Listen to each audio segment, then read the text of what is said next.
Good afternoon, everyone. I'm Stacy Van Dyke, and it's a beautiful day outside with temperatures in the 30s across the valley. Chief Meteorologist Hutch Johnson is here to tell us how long this sunshine will stick around. Hutch?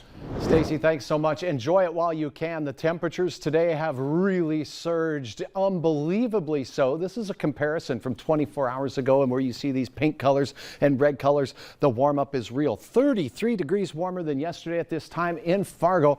And for Paul Bunyan, feeling 30 degrees warmer than yesterday at this time. So get out and enjoy. There's a little melting going on. We'll call this the January thaw, and it's been a real nice day. We do have some more winds down south. Look at the temperatures in Sisseton, 40 there, 42 Bismarck, 38 in Jamestown. Here's the freezing line kind of making its way right near Fargo. Grand Forks 34 degrees, but we have 19 in Hallock at this hour. Here's a look at what's going on. We have changes that are going to be taking place this evening. There's a little weather wiggle right here. It's going to work its way through. Increasing clouds, some fog in the overnight forecast for some as well. But look at these temperatures. The bars are high, because we'll have temperatures that'll be high. First alert weather day declared for Friday. As snow begins late Thursday night, lasts throughout the day, it could be impactful. We'll have an update on that, timing, track, and of course we'll look at how long the milder weather does stick around, but this will be the mildest for a while. All right. Thanks, Hutch. You bet. A North Dakota man is sentenced to life in prison for sexually abusing a child. The court says 51-year-old Douglas Schneider sexually assaulted a child between the ages of 7 and 10 for 5 years. Court papers also say Schneider took the child to Montana to sexually assault them there. He also has to pay $19,000 in restitution. Authorities in Ransom County still asking for help finding a missing 16-year-old girl from Enderlin. Brooklyn Henderson was last seen December 30th. Her mother tells Valley News Live she believes her daughter is in danger. Anyone with information should contact the Ransom County Sheriff's Office. New for you here at 4, Minnesota Governor Tim Walz is launching a Kids Deserve a Shot incentive program for 5 to 11-year-olds. Governor Walz is hoping to boost child vaccination rates, which will protect them against severe illness and help them stay in school. Children in that age group will be eligible for $200 Visa gift cards if they're vaccinated in January or February. While Minnesota is one of the leaders in the nation in vaccinating children in that age group, this is still the lowest of vaccination rate among eligible age groups in the state. Later this spring, there will be drawings for 5 $100,000 Minnesota college scholarships for 5 to 11-year-olds in the state. More details on that in the coming months. For information on how to take advantage of the gift card, click on this story on our website, valleynewslive.com. For parents in the West Fargo School District, a meeting this evening could mean some big changes. The district says after unprecedented growth of almost 500 new students per year, they'll be discussing options for adjusting district boundaries. This could impact a number of schools, including Aurora, Freedom, and Independence elementary schools, as well as Liberty Middle School.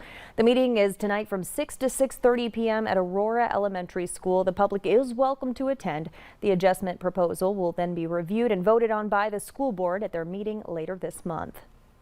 Bad news for America's northern neighbor. The CDC has placed Canada in the highest risk category for travel due to rising COVID cases. The CDC just designated Canada as a level 4. The agency advises people to avoid traveling to countries in that category. According to Johns Hopkins University, last week, Canada reported its highest weekly total of COVID cases in the pandemic. Canada joins more than 80 other destinations in the level 4 category. President Biden and Vice President Harris are headed to Atlanta today to focus on voting rights. They're working to pass federal voting rights legislation by Martin Luther King Jr. Day on Monday, and supporters in Atlanta are expecting action. What we really want to see, given that he came down here, is that he's got a ironclad deal in place. Anything short of that is really going to be disappointing. The Biden administration is pushing to pass 2 new voting rights bills. The first would establish election standards requiring all 50 states to offer at least 2 weeks of early voting. No excuse vote by mail options for every voter, a national voter ID standard, and same-day voting registration. Republicans generally oppose the bill, and with no Republican support, Senate Democrats have been discussing changing Senate rules to favor a filibuster. Some members of Dr. Martin Luther King Jr.'s family have said there should be no celebration of MLK Day Monday if Congress fails to pass voting rights legislation. A North Dakota lawmaker is throwing her hat in the ring to become the mayor of Fargo. Representative Shannon Roars Jones announced this morning she is running for the post. She currently represents Southeast Fargo in the legislature. Jones is running against current mayor Dr. Tim Mahoney. The election will take place in June.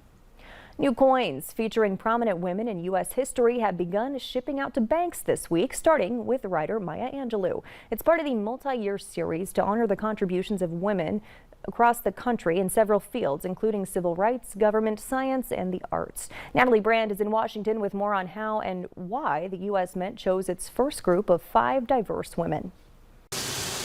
It's change that reflects the power of women and diversity in our nation's history. A reminder now featured on a special series of coins shipping out to banks this week, with poet and civil rights leader Maya Angelou as the first Black woman to appear on a U.S. quarter. When you hold that quarter and you see someone in your lifetime that you've heard of or that you've read about in history, that is a teachable and a defining moment in our lives. And what does it symbolize? It symbolizes women are powerful, women are prominent. Deputy Director of the United States Mint, Ventris Gibson, was appointed as the first African American to lead the agency. The Mint produces nearly 15 billion coins a year. So to have women as part of our economy in that perspective when it comes to coins is huge. The other women honored this year are first female astronaut Sally Ride, the first female chief of the Cherokee Nation Wilma Mankiller, Latina suffrage leader Nina Otero Warren, and the first Chinese American film star Anna May Wong. The coin's other side will still depict founding father George Washington. They're pairing these two entities together to say this is an American icon, and we should remember that everyone is a part of this national story. Smithsonian curator Angela Tate says the museum's Women's History Initiative had a role in the selections. Our process has been to compile lists of significant women and to discuss and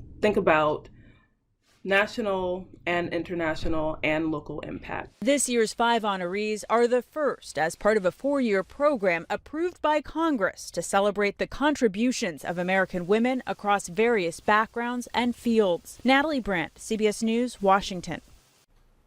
A new series of quarters will be released each year through 2025, with a different coin rolling out every 2 to 3 months. Astronaut Sally Ride's quarter will be the second one released this year.